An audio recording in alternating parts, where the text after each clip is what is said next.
ఆధ్యాత్మ రామాయణంలో సుందరకాండలో సెకండ్ సర్గలో 40 శ్లోకం నుంచి ఏదైతే దూతగా సూక్ష్మ రూపంలో వెళ్ళిన ఆ హనుమంతుడు సీతాదేవి జాడను చూసి ఆవిడ ఎక్కడైతే ఉందో అక్కడే మళ్ళీ ఆ చెట్టు కొమ్మ మీద ఎవరికి కనిపించకుండా ఉన్నాడు. అదే సమయంలో రావణాసుడు వచ్చాడు. రావణాసుడికి వచ్చిన స్వప్నానికి ఆధారంగా తను కూడా రాముడు దూత ఇక్కడ సూక్ష్మ రూపంలో వచ్చి ఉన్నాడు, రాముడు నన్ను వచ్చి వధించటానికి ఇంకా సమయం ఎక్కువ తీసుకుంటున్నాడు, ఇంకా రావట్లేదు, అంటే నన్ను కనికరించట్లేదు.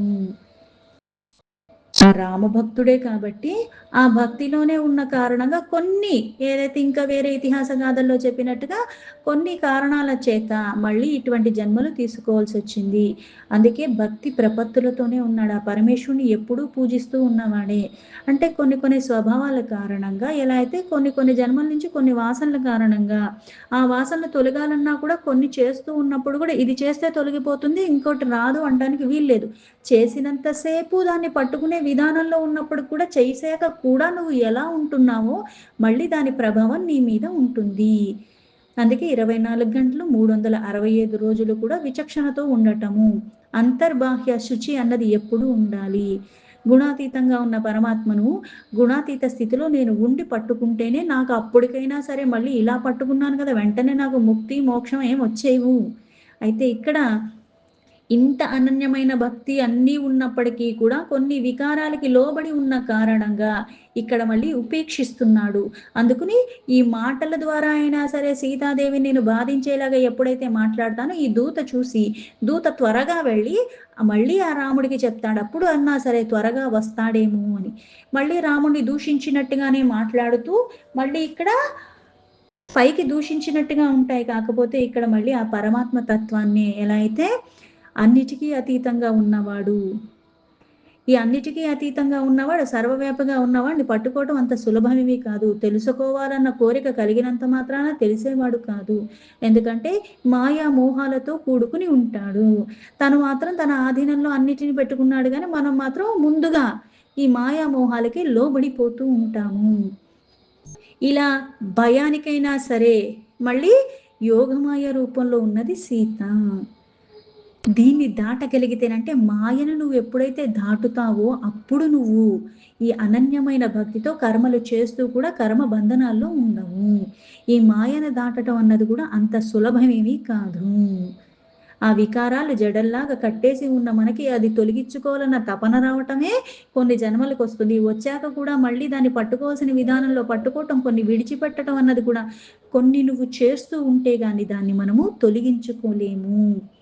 ఇక్కడ అంతలాగా పాండిత్యం ఉండి అన్నీ ఉన్నప్పటికీ కూడా అంటే భక్తికి తప్పితే దేనికి లొంగని పరమాత్మ ఆ భక్తి కూడా ఎంత అనన్యంగా ఉంటే లభిస్తాడు. అందుకుని ఇక్కడ ఈయనకి ఎంత కోపం వచ్చిందంటే ఈవిడ మళ్ళీ తూలనాడినట్టుగా మాట్లాడుతుంది కానీ కనికరించట్లేదు. నా పైన ఆ కనికరం లేని కారణంగా నేను ఇంత ఆసక్తి చూపిస్తున్నా సరే అని మళ్ళీ అంతలాగా కోపానికి లోబడిపోయినప్పుడు మళ్ళీ రావణాసుడు యొక్క భార్య అయిన మండోదరి అక్కడ ఆయన్ని ఆపింది. ఈవిడ మానవకాంత విడిచిపెట్టేసేయి, ఎందుకంటే నువ్వంటే ఇష్టమైన వాళ్ళు ఇక్కడ దేవ గంధర్వ ఇటువంటి వాళ్ళు అందరూ ఉన్నారు, నువ్వు ఒక్కసారి వాళ్ళ వైపు చూస్తే చాలనుకుని నీ మీదే ఆశతో ఉన్నవాళ్ళు, అందుకుని వాళ్ళని నీ కోసం వేచి ఉన్నారు కాబట్టి వీళ్ళని చూసుకో, ఆవిడ నీ పట్ల ఎటువంటి మక్కువ చూపించట్లేదు కాబట్టి ఇంకా విడిచిపెట్టేయి, కనికరించు అని చెప్పింది మండోదరి. తతో అబ్రవీద్ దశగ్రీవో రాక్షసిర్వికృతాననాః యతామేవ సఖా సీత భవిష్యతి సకామనా తథా యథత్వం త్వరితం తజ్జనాధరణాధిభిః. అంతటా ఆ దశగ్రీవుడైన ఆ రావణాసుడికి కోపం వచ్చింది. అందుకుని బతిమాలన భామాలన ఏది చేసినా కనికరించేలాగా ఎక్కడా కనిపించట్లేదు. ఆ గడ్డి పరకతో సమానంగా చూసి ఇంకా గడ్డి పరకకే ఎక్కువ విలువ ఉన్నట్టుగా ఉన్నది, ఎందుకంటే అలాని పట్టుకుని ఉంది. ఈవిడ అటువైపు రావణాసుడి వైపు కూడా చూడట్లేదు. అందుకుని కోపంతో ఉన్నాడు. భయంకరమైన ఆ రూపంతో వెంటనే అక్కడెవరైతే రాక్షస స్త్రీలని సీతకి కాపలాగా పెట్టాడో వాళ్ళందరినీ పిలిచి, అంటే ఇక్కడ నేను ఎట్లా చేసినా సరే ఆవిడ వినట్లేదు కాబట్టి మీరు ఏ విధానంగా అయినా సరే తొందర పెట్టి సీత నా మీద ఆసక్తి చూపించేలాగా నా వశం అయ్యేలాగా భయపెట్టి చేస్తారో, బుజ్జగించి చేస్తారో, బెదిరించి చేస్తారో, ఏ ఉపాయమైనా సరే ప్రయత్నించండి. కానీ ఫలితం నాకు అనుకూలంగా ఉండాలి అన్నట్టుగా చెప్పాడు. ద్విమాసాభ్యంతరే సీత యది మే వసగా భవేత్ తదా సర్వసుఖోపేత రాజ్యం భోక్షతి సామయ. మళ్ళీ 2 నెలల గడువు ఇచ్చాడు సీతకి. ఈ 2 నెలల లోపల గనక నువ్వు నేను అన్నట్టుగా నన్ను నువ్వు అంగీకరిస్తే సరే, అప్పుడు నీకు ఈ సర్వ సుఖాలు భోగాలతో అన్నిటితో నువ్వు ఈ రాజ్యాన్ని హాయిగా అనుభవించచ్చు. యది మాసద్వయాధూర్ధ్వం మచ్చయ్యం నాభినందతి తదా మే ప్రాతరాసాయ హత్వా కృత మానుషిం. అంటే ఇక్కడ నేను నిన్ను భరించాలనుకుంటున్నాను. నువ్వు తిరస్కరిస్తే ఈ 2 నెలల గడువు లోపల కూడా నువ్వు ఒప్పుకోకపోతే ఈ 2 నెలల తర్వాత కూడా నేనేం చేస్తాను అంటే ఇంక నీ అనుమతి గాని ఇంకేవి నాకు అక్కర్లేదు. వెంటనే ఈ మానవ స్త్రీవి కాబట్టి నిన్ను వెంటనే నరికేస్తాను. అంటే ఆ మనస్సులో నాకు చోటిచ్చి నన్ను నువ్వు అంగీకరిస్తే సరే సరి, లేకపోతే ఈ శరీరం ఏదైతే ఉన్నదో దీన్ని నేను ముక్కలు ముక్కలుగా చేసేసి నేను ప్రాతకాలం తినటానికి ఆహార రూపంలో నిన్ను, అంటే ఆహార రూపంలో అయినా సరే నిన్ను నేను స్వీకరించేస్తా. అంటే నాకు దక్కంది ఇంకా ఎప్పటికీ మిగిలి ఉండకుండా. అసురి స్వభావాలు విడిచిపెట్టేస్తే ఒకలాగుంటుంది, విడిచిపెట్టకుండా మైగా నేను నీ మీద ఆశపడ్డ కారణంగా నువ్వు నాకు అనుకూలంగా లేకపోతే కూడా మళ్ళీ నిన్న ఆహార రూపంలో అయినా సరే నేను స్వీకరించేస్తాను అని భయపెట్టాడు. ఇత్యుక్త్వా ప్రయయో స్త్రీభి రావణో అంతఃపురాలయం రాక్షస్యో జానకీమేత్య భీషయంత్యః స్వతర్జన్యైః. ఇలా పౌరుషంగా పలికేసి ఆ రావణాసుడు అక్కడున్న రాక్షస స్త్రీలకు చెప్పేసి తన అంతఃపురంలోకి తాను వెళ్ళిపోయాడు. రాక్షస స్త్రీలు కూడా రావణాసుడు చెప్పింది చెప్పినట్టుగా అప్పుడే మళ్ళీ సీత దగ్గరికి వెళ్ళిపోయి ఆవిడ్ని బెదిరించటము, భయపెట్టము ఇవన్నీ కూడా వాళ్ళు మొదలు పెట్టేశారు. తత్రైక జానకీమాహ యవ్వనం తే వృతాగతం రావణేన సమాసాద్య సఫలం తు భవిష్యతి. దగ్గరికి వెళ్ళిన ఆవిడ ఒక ఆవిడ మళ్ళీ సీతతో మళ్ళీ బుజ్జగిచ్చి చెప్పినట్టుగా, యవ్వనంలో ఉన్నావు, ఎందుకు వృధా చేసుకుంటున్నావు? రావణాసుని పొందకపోతే నీ శరీరం కానీ అన్నీ కూడా మళ్ళీ బదిచ్చేస్తాడు. ఈ యవ్వనంలో ఉన్నప్పుడు సకల భోగాలు అనుభవించచ్చు, అప్పుడు కదా నీకు అన్నీ కూడా లభించేయి, నీ జన్మ సఫలమవుతుంది అని. అపరాచాహ కోపేన కిం విలంబేన జానకి ఇదానిం చేద్యతామంగం విభజ్యాచ పృథుక్ పృథుకు. ఇంకో ఆవిడ కోపంగా భయపెట్టేలాగా మాట్లాడుతుంది. ఆవిడ్ని నువ్వు ఇంకా ఆలస్యం చెయ్యకు, ఇప్పుడే నువ్వు గనక ఆలస్యం చేసావంటే నీ శరీరాన్ని ముక్కలు ముక్కలుగా చేసేసి మేమే ఇక్కడ ఉన్న వాళ్ళమే పంచుకుని మేము తినేస్తాము అని. అన్యాతు ఖడ్గముద్ధమ్య జానకిం హంతుముద్యత అన్యాకరాళ వదన విధార్యాస్యామభీషయత్. ఇంకొక కత్తే తీసుకొచ్చిన ఆ రాక్షస స్త్రీ సీతను చంపేద్దాం అన్నట్టుగా అంత కోపంగా వచ్చేసి భయంకరంగా భయపెడుతూ ఉన్న భయంకరంగా ముఖం ఉంది, పైగా కత్తి తీసుకురావటం, ఇంకా భయానికే భయం కలిగేలాగా ఆ నోరు కూడా పెద్దగా చేసే వెంటనే తినేస్తాను భక్షించేస్తాను అన్నట్టుగా బెదిరించటం మొదలుపెట్టారు. ఏవం తాం భీషయంతిస్తా రాక్షసైర్వికృతాననాః నివార్య త్రిజటా వృద్ధ రాక్షసీ వాక్యమబ్రవీత్ శృణుధ్వం దుష్ట రాక్షస్యో మద్వాక్యం వో హితం భవేత్. ఈ విధంగా రావణాసుడు చెప్పినట్టుగా భయపెట్టేసి ఇట్లా అన్ని రకాలుగా చేస్తూ ఉంటే ఆ సీతను భయపెడుతూ ఇంత వికృతమైన ముఖాలు కలిగిన ఆ రాక్షసులందరూ ఒక్కసారిగా ఆవిడ మీద పడిపోతున్నట్టుగా అలా చేస్తున్న సమయంలో త్రిజట అన్న జ్ఞాన ఉద్దురాలైన ఒక రాక్షసి ఇక్కడ చెప్పింది, ఓ దుష్ట రాక్షసులారా, ఓ దుష్టత్వంతో కూడుకున్న ఓ స్త్రీలారా వినండి, నా మాట మీ అందరికీ మేలు కాగలదు. నా భీషయేధ్వం రుదతిం నమస్కురుతా జానకిం ఇదానిమేవా మే స్వప్నే రామః కమలలోచనః. ఇక్కడ నేను చెప్పేది మళ్ళీ మీ హితం కొరకే, అంటే నేను చెప్పింది వినకపోతే మళ్ళీ మీకు చాలా నష్టం జరుగుతుంది. మీరు ఏ రకంగా కూడా ఈవని ఇంకా భయపెట్టొద్దు.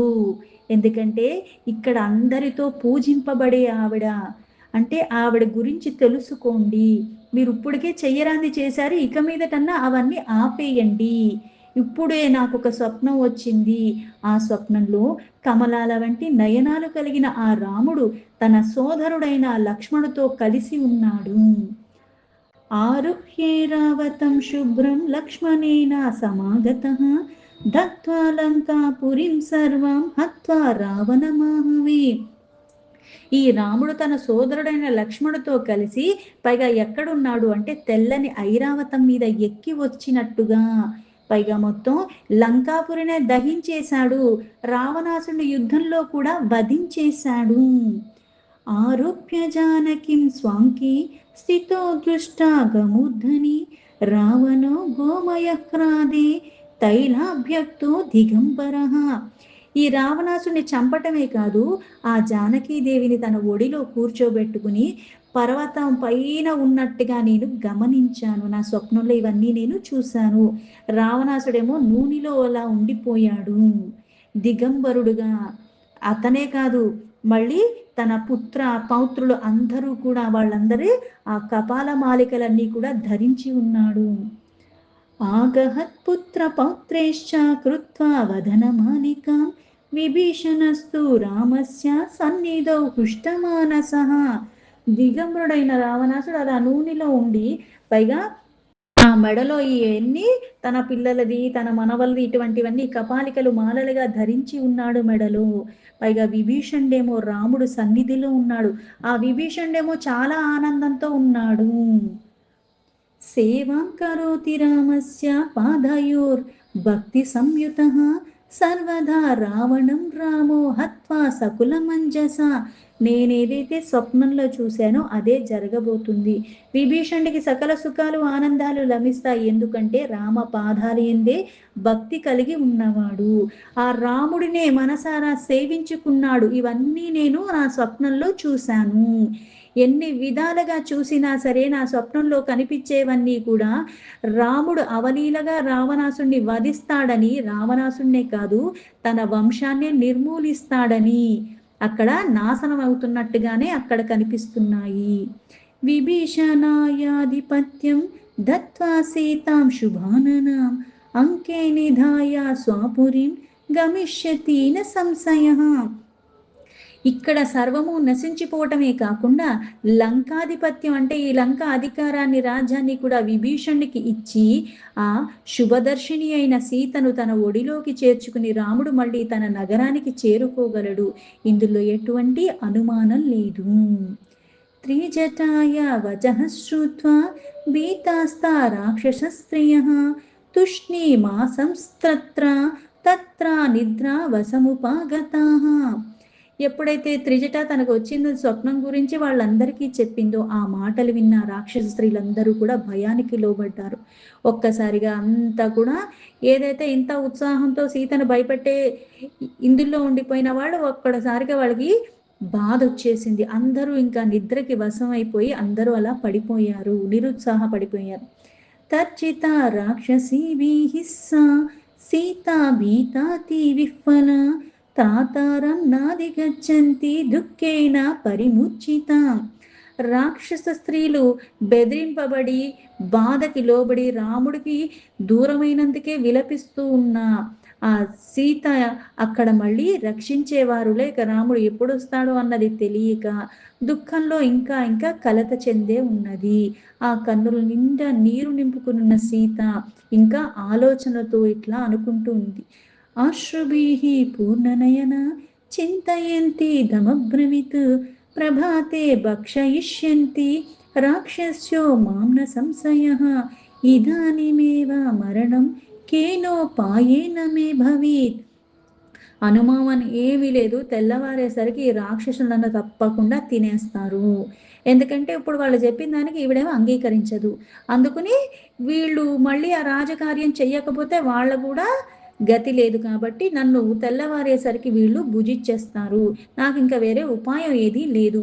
వీళ్ళు నన్ను అలా భుజించేదానికన్నా ఎలాగో రాముడికి దూరమై నాకే చాలా బాధాకరంగా ఉన్నప్పుడు నేను నా చేతులారానే ఆ మరణాన్ని సిద్ధించుకోగలిగితేనే బాగుంటుందని నాకే అనిపిస్తుంది.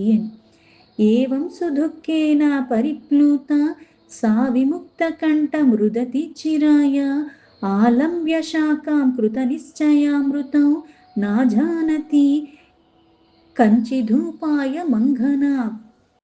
ఇలా ఈ విధంగా అంత బాధకి లోబడిపోయి ఆ సింసుప వృక్ష శాఖం మీద అక్కడ ఉన్న హనుమంతుడు గమనిస్తూ ఉన్నాడు. ఈవిడ ఎలా అయినా మరణించాలనుకుంది. అనుకుని ఈ మరణించాలి అన్న నిర్ణయం తీసుకుని ఆ నిశ్చయానికి వచ్చిన తర్వాత ఇంకా వేరే ఉపాయం లేదు. మరణం అన్నది తథ్యం. అదేదో నేనే స్వచ్ఛందంగా చేసుకోవటం ఇంకా మేలు అని అనుకుంది. ఆ ఉపాయం ఏదైనా సరే వేరేది నాకు లేని కారణంగా తనకున్న బలం కొద్దీ ఆ సీత చాలా సేపటి వరకు ఆ చెట్టు కొమ్మని పట్టుకుని ఆ ఎలుగెత్తి ఏడుస్తూ రాముణ్ణే స్మరిస్తూ స్మరిస్తూ ఉన్నది. దీంతో ఆధ్యాత్మ రామాయణంలో సుందరకాండలు సెకండ్ సర్గ సంపూర్ణం.